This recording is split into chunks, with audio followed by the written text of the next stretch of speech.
నాకు నచ్చిన మష్రూమ్ బెసారు చూసారా, నాటు మష్రూమ్ ముక్కలు అవి ఇత్తడి తప్పట్లో వేగనిస్తే వెన్నేసి అని అది ఇత్తడి తప్పట్లో వేగనిస్తున్నా. అమ్మడిగా ఉంది. ఇది వేగిన తర్వాత ఉడుకుతుంది ఏంటుంది. ఇందులో ఏం చేసామంటే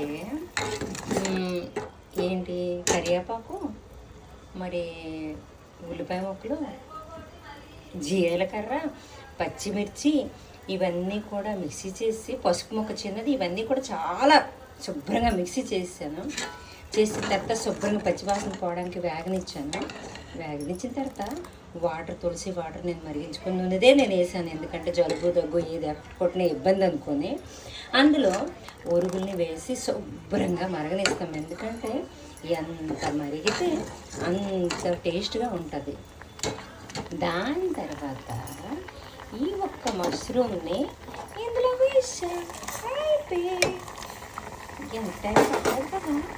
నాకు జుట్టు కావాలి, జుట్టు ఊడకూడదు కాబట్టి జ్ఞాపక శక్తి గురించి నేను కరివేపాకుకి తరచుగా వాడుతుంటా. చూడండి ఏముంటాయా, ఉపయోగాల్సి వేస్తా, లేకపోతే లేదు.